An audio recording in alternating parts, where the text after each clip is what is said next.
Welcome to PCZ accountancy lecture series. आज की इस वीडियो में हम एडमिशन ऑफ न्यू पार्टनर का टॉपिक रीवैल्यूएशन अकाउंट आगे कंटिन्यू करेंगे।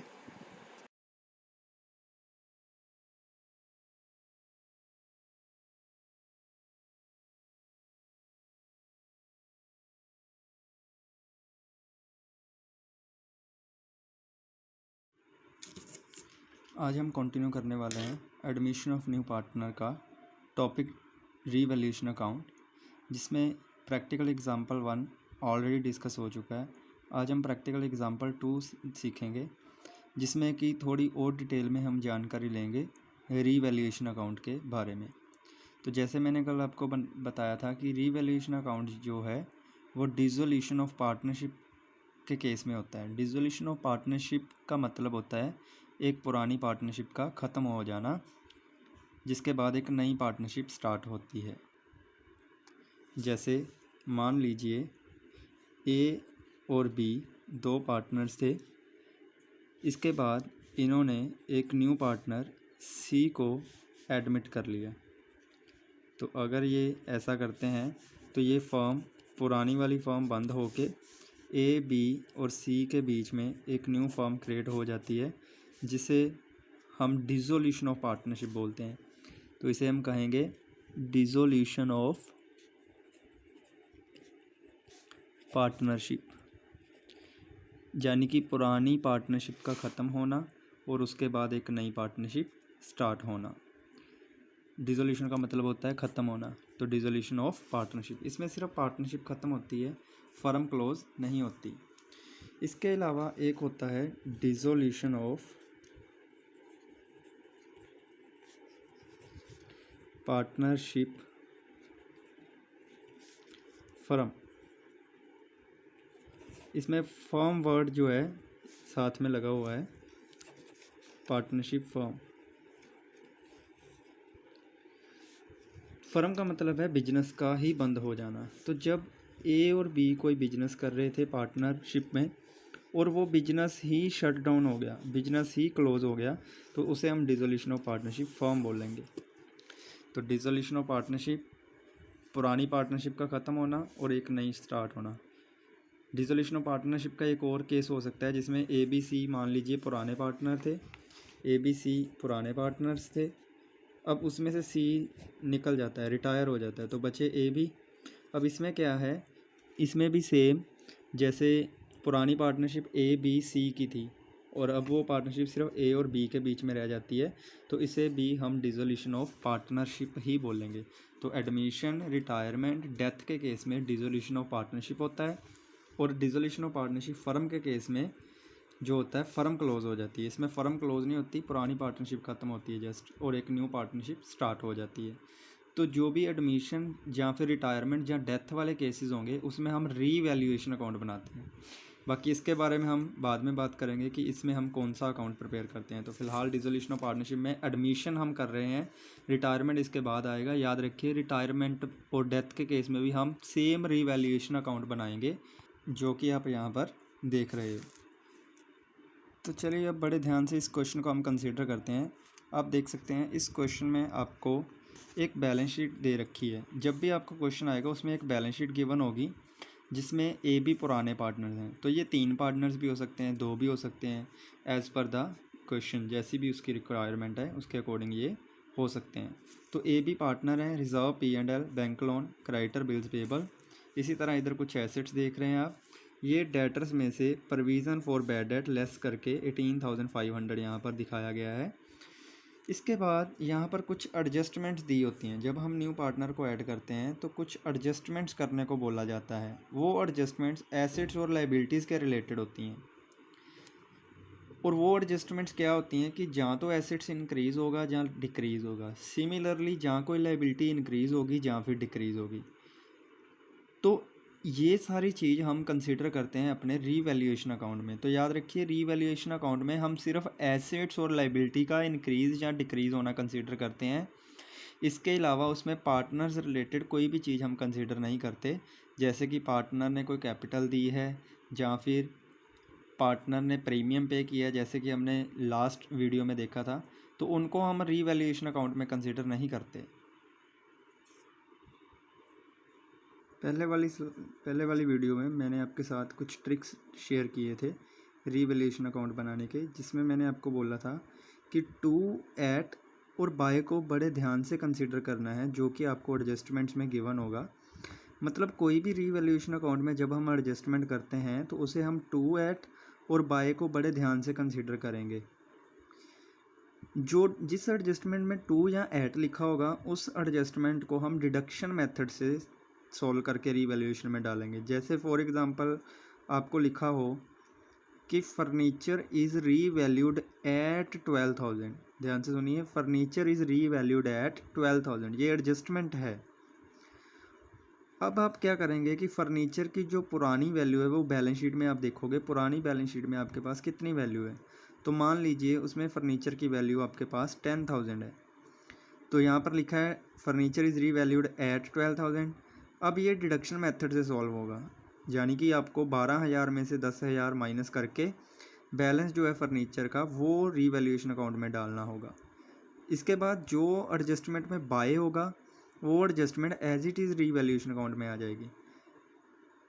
और लास्ट आप याद रखिए, goodwill, P&L, reserves, cash, bank, partners capital account या फिर करंट अकाउंट, ये रीवैल्यूएशन अकाउंट में नहीं आते। तो ये आप ध्यान रखिएगा, क्योंकि ये लास्ट वीडियो में भी मैंने आपको बोला था। तो अब हम इसको स्लोली कवर कर रहे हैं, तो आप ध्यान रखिए ये वाली चीज़ें रीवैल्यूएशन अकाउंट में लास्ट वाली जो लिखी गई हैं ये नहीं आती। अब हम वापस आते हैं अपने क्वेश्चन पर, जिसमें आपके पास अगेन मैं आपको बता दूं कि ये बैलेंस शीट पुराने वाली गिवन है, इसे हम ओल्ड बैलेंस शीट कहते हैं, क्योंकि ये सिर्फ ए और बी की बैलेंस शीट है।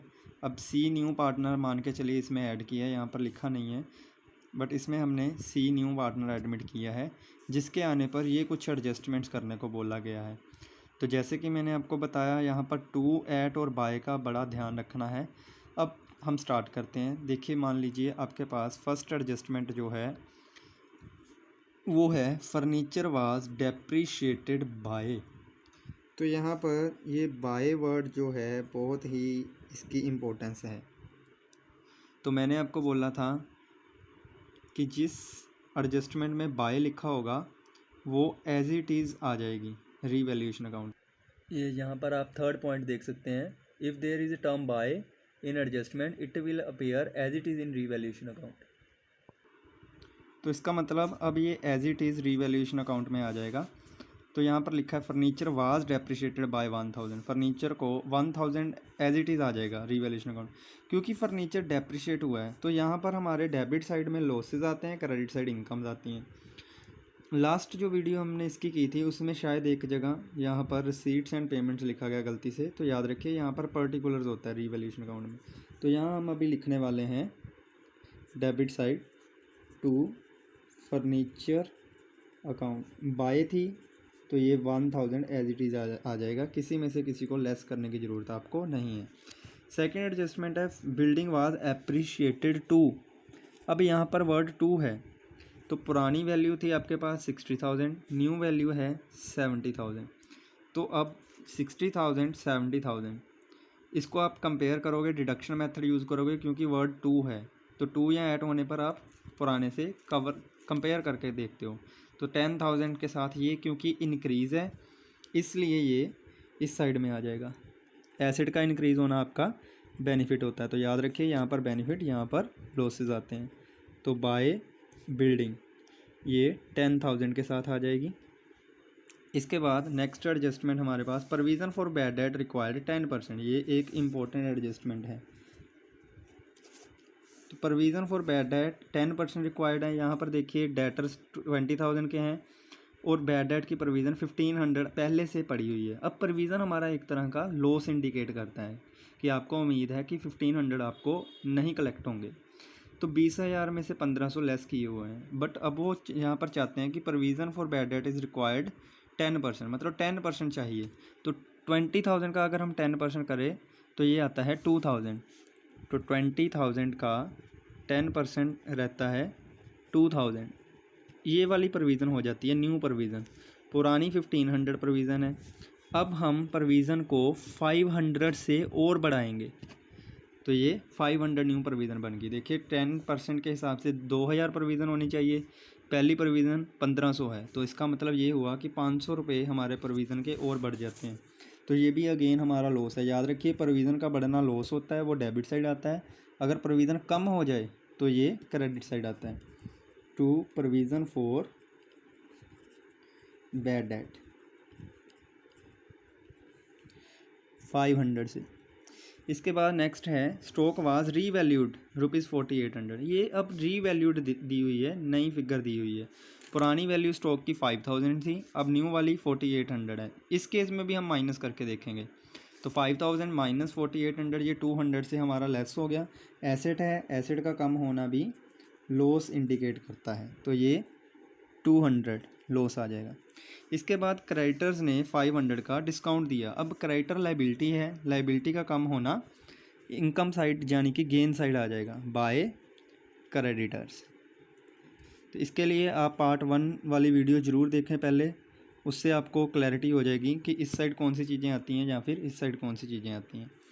नेक्स्ट है there was outstanding claim of 500, but अब ये क्लेम यहाँ पर कहीं नहीं मिलेगा आपको, बट ये एक नई लाइबिलिटी अराइज हुई है। तो अगर एक नई लाइबिलिटी अराइज हो, वो लाइबिलिटी इंक्रीज़ हुई है क्योंकि, तो इस साइड आएगी टू आउटस्टैंडिंग क्लेम 500 से। इसके बाद बारी आती है टोटलिंग की। बहुत से बच्चों को टोटलिंग में भी दिक्कत होती है, मैं आपको भी इसमें टोटलिंग सिखाऊंगा। सबसे पहले आप एक रफ़ आइडिया लीजिए किस साइड का टोटल ज़्यादा है। देखिए जैसे यहाँ पर 10,500, ये 10,500 बन जाता है। अगर इसका टोटल करें तो ये 2200 बन जाता है। तो 10,500 ज़्यादा है, तो जो भी चीज़ ज़्यादा है वो आप टोटल कॉलम में लिखोगे ऐसे।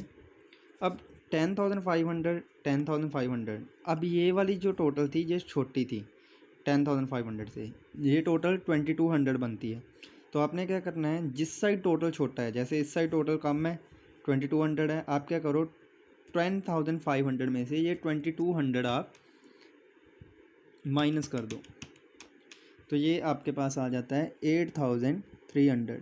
अगर बैलेंस इस साइड बचे तो ये रीवैल्यूएशन प्रॉफिट होता है, अगर इस साइड बचे तो रीवैल्यूएशन लॉस होता है।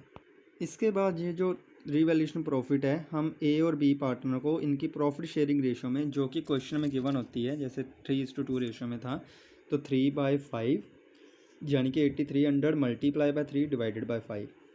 इसी तरह बी का 8300 मल्टीप्लाई 2 डिवाइडेड बाय 5, तो ये रीवैल्यूएशन प्रॉफिट आ जाता है। तो ये है आपका पूरा रीवैल्यूएशन अकाउंट। इसके बाद आप बुक में से क्वेश्चंस, जो भी आपके पास टेक्स्ट बुक अवेलेबल है उसमें से आप क्वेश्चन सॉल्व कर सकते हो। और अगर कोई भी डाउट आता है आपको, तो आप दी हुई ईमेल आईडी पे या फिर मोबाइल पे मेरे से कांटेक्ट कर सकते हो। Thank you.